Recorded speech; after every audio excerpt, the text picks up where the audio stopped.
सिर्फ यादों में रह गई तुनिशा शर्मा की मौत की जांच जैसे जैसे आगे बढ़ रही है, खुदकुशी के इस मामले में प्यार, तकरार, मजहब और ब्रेकअप वाली कई थ्योरियां जुड़ रही हैं।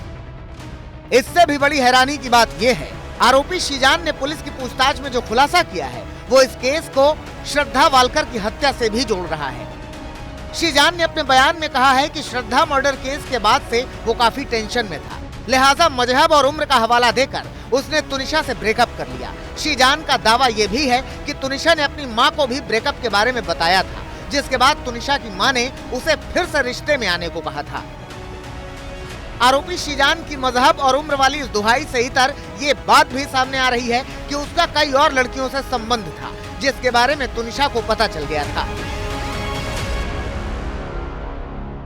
मैं सबको, आप सब मीडिया वालों को ये बताना चाहती हूँ कि शीजान ने तुनिशा को धोखा दिया, उसके साथ पहले रिलेशनशिप बनाया, शादी का वादा करके फिर उसने तुनिशा से ब्रेकअप किया और उसका पहले किसी लड़की के साथ इन्वॉल्वमेंट थी। उसके बावजूद भी तुनिशा को उसने इन्वॉल्व रखा अपने साथ, 3-4 महीने उसको यूज़ किया।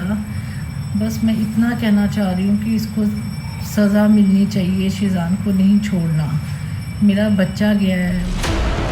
सिर्फ तुनिशा शर्मा की मां ही नहीं बल्कि उसके परिवार के और सदस्य भी शीजान पर ही खुदकुशी के लिए उकसाने का आरोप लगा रहे हैं। शीजान को ही तुनिशा की मौत का असल जिम्मेदार बता रहे हैं। ये वो शूट कर रही थी और उसकी मम्मी के पास कॉल आया कि उसको कुछ हुआ है, आप जल्दी आ जाइए। तो हम सीधा हॉस्पिटल, वो जब तक हम पहुंचे वो हॉस्पिटल में थी, तो और मतलब जो जा चुकी थी तब तक कुछ नहीं था उसमें। हम लोग वहाँ पहुंचे तो हॉस्पिटल में। हाँ। इस बीच मुंबई पुलिस हर एक एंगल से पूरे मामले की पड़ताल कर रही है। तुनिशा और शीजान से जुड़े लोगों से पूछताछ कर रही है। शीजान खान वो एक साइड से अपने प्यार को, तुनिशा को धोखा दे रहा था। उसका बहुत सारी लड़कियों के साथ अफेयर चल रहा था, लाइक डेट कर रहा था, सेक्सुअल रिलेशनशिप था। वो लड़कियां उसके बॉडी को, उसके लुक्स को देखकर अट्रैक्ट होती थी और शीजान ने जिसका बेनिफिट उठाता था। तो वो ऑलवेज बहुत सारे लड़कियों के साथ रिलेशनशिप करता था, ऑलवेज बहुत सारी लड़कियों के साथ डेट करता था और जिससे तुनिशा बहुत ज़्यादा डिप्रेस होती थी।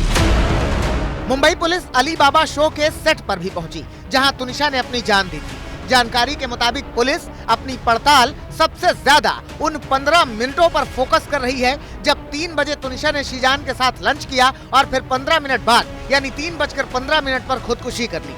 पुलिस को शक है कि मेकअप रूम में ही लंच के दौरान ऐसा कुछ हुआ जिसके चलते तुनिशा ने आत्महत्या जैसा कदम उठा लिया। जेजे हॉस्पिटल में पोस्टमार्टम हुआ है और उसमें कॉज ऑफ डेथ जो है death due to hanging clear आया हुआ है और दूसरा कुछ इसमें आया नहीं है। सर, और नॉर्मली जो है जब ऐसे सुसाइड होता है तो कुछ निशान जो है वो पाए जाते हैं, कुछ और निशान अगर फाउल प्ले होता है तो उसके और निशान होते हैं। हैंगिंग के निशान लाजमी है आना, वो निशान मिले हैं? हाँ, उसके गले पे जो हैंगिंग के निशान है वो मिल गए हैं। पुलिस ने तुनिशा और शीजान दोनों के मोबाइल फोन को फोरेंसिक लैब के लिए भेज दिया है ताकि दोनों के बीच कॉल्स और चैट्स की जांच की जा सके, खुदकुशी की असल वजह सामने लाई जा सके। मामले की जांच के बीच मंगलवार को तुनिशा का अंतिम संस्कार होगा और परिवार वालों को तुनिशा के गुनहगार पर कार्रवाई का इंतजार होगा।